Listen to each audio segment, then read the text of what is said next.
আসসালামু আলাইকুম, কেমন আছেন সবাই? আশা করি ভালোই আছেন। আলহামদুলিল্লাহ আমিও ভালো আছি।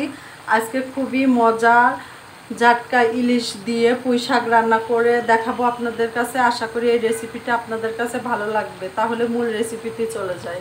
ছোট যে ঝাটকা ইলিশ পাওয়া যায় সেটা দিয়ে আমি পুঁই শাক রান্না করব। তো আমি এখানে পেঁয়াজ আর রসুন ছেঁচে নিয়েছি, আর একটু জিরে বেটে নিয়েছি। এটা তেলের ভিতর দিয়ে দিলাম, দিয়ে এখন ভিতর লবণ আর হলুদ দিয়ে দেব।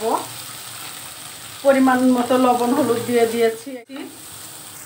নেড়ে নিয়ে মশলাটা ভালোভাবে একটু কষানোর জন্য পানি দিয়ে দিচ্ছি। এই পানি দিয়ে আমি মশলাটা কষিয়ে নেব।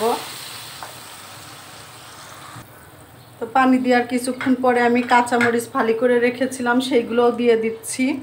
এখন আমি ঢেকে কষিয়ে নেব। মশলাটা আমার কষানো হয়ে গিয়েছে। তো এখন এর ভিতর আমি সামান্য পানি দিয়ে দেব।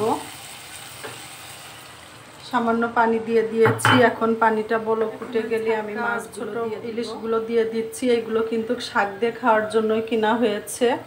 শাক দিয়ে খালে কিন্তু মজা লাগে। তো আমি এই মশলার সঙ্গে মাছগুলো ভালোভাবে কষিয়ে নিব। মাছগুলো কষানো হয়ে গিয়েছে। এখন আমি মাছগুলো উঠিয়ে নেব। উঠিয়ে নিয়েছি। এখন এর ভিতর ডাটা আর আলুগুলো দিয়ে দেব।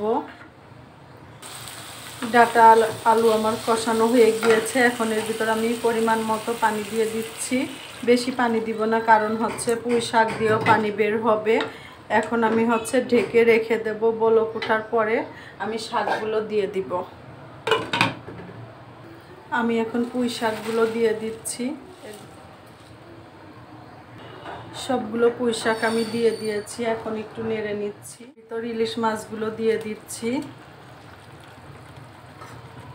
কারণ ইলিশ মাছ এই সময় দিলে ভালো হয়, যেহেতু এটা আমি কষিয়ে নিয়েছি। আর এটা ইলিশ মাছ বললেই ভুল, কারণ এটা জাটকা ইলিশ। এটাও কিন্তু খেতে অসম্ভব মজা লাগে। আর শাক বা লতি দিয়ে এইভাবে রান্না করলে ভালোই লাগে।